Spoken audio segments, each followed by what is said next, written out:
તાજેતરમાં જ સાબુ શેમ્પૂ ઉપરાંત રસોડાની અન્ય વસ્તુઓના ભાવ વધવાની પણ તૈયારી હોવાનું જાણવા મળ્યું છે। ત્યારે શાકભાજીના વધેલા ભાવોથી અનેક ઘરોના બજેટ ખોરવાઈ જવાની ભીતિ સેવાઈ રહી છે।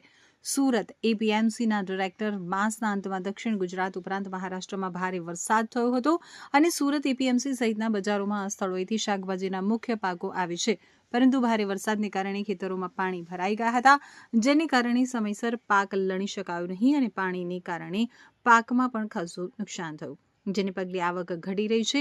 એટલું જ નહીં, ભારે વરસાદને કારણે ટ્રાન્સપોર્ટેશનને પણ અસર થઈ હોવાથી શાકભાજીની આવક ઘટી હતી। જો ફરી ભારે વરસાદ થયો તો શાકભાજીના ભાવમાં વધુ વધારો થઈ શકે છે।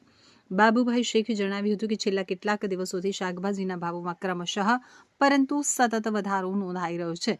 ભારે વરસાદને પગલે ખેતરોમાં પાણી ભરાવાથી શાકભાજીનો તૈયાર પાક લણી શકાયો નથી। પાણીને કારણે પાક ખરાબ થઈ રહ્યો છે। એટલું જ નહીં, ભારે વરસાદને પગલે ટ્રાન્સપોર્ટેશન પણ ખોરવાઈ જતા શાકભાજીના ભાવો વધી રહ્યા છે। અલબત્ત આ વધારો એક સાથે ખૂબ જ ઊંચો નથી રહ્યો, જે થોડી રાહત આપનારો પણ છે। કેટલીક મોટી કંપનીઓએ પોતાની પ્રોડક્ટ્સના ભાવોમાં વધારાની જાહેરાત પહેલેથી જ કરી છે, તો કેટલીક કંપનીઓ કે પછી સપ્લાયરો, હોલસેલરોએ ચૂપચાપ જ અનેક વસ્તુઓમાં ભાવ વધારો કરવા માંડ્યો છે, જેમાં સાબુ, શેમ્પૂ, ટૂથપેસ્ટ, કરિયાણાની અનેક વસ્તુઓ જેમ કે જીરું, ધાણા વગેરે ઉપર સૂકો મેવો તેમજ મરી મસાલાના ભાવોમાં ક્રમશઃ વધારો શરૂ થયો છે, જે દિવાળી સુધીમાં વધુ વધવાની સંભાવના છે, જેથી સ્વાભાવિક રીતે જ ગરીબ મધ્યમ વર્ગનું રસોડા સહિતનું ઘરનું બજેટ। બાબુભાઈ શેખ, શાકભાજીના જથ્થાબંધ વેપારી, સરદાર માર્કેટ, સુરત।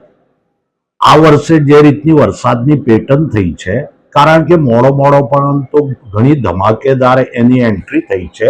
ભારે વરસાદ પડવાના કારણે ખેડૂતોના જે શાકભાજીનું ઉત્પાદન કરે છે એવા ખેડૂતોના ખેતરોમાં પાણી ભરાઈ રહેવાના કારણે અને ખાસ કરીને પાણીમાં જે શાકભાજી ટકી નથી શકતી એવી શાકભાજીઓમાં અત્યારે ઘણો ભાવ વધારો થયો છે।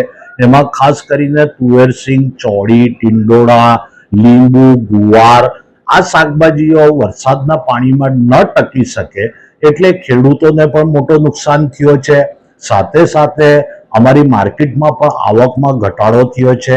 એના સાથે અત્યારે શ્રાવણ માસની શરૂઆત થઈ છે અને શ્રાવણ માસમાં શાકભાજીનો વપરાશ વધી જાય છે, સામે અત્યારે અમારે આવક થોડી ઓછી છે। એ કારણોસર અત્યારે શાકભાજીના ભાવમાં વધારો છે। હવે જો ભારે વરસાદ ન પડે અને જેટલું જરૂરત છે એ પ્રમાણનો વરસાદ થાય અને ખેડૂતોના પોતાના નવા પાક સારી રીતે એમના હાથમાં આવી બજારોમાં ઠલવાય એટલે ભાવો ધીરે ધીરે અંકુશમાં આવી જશે।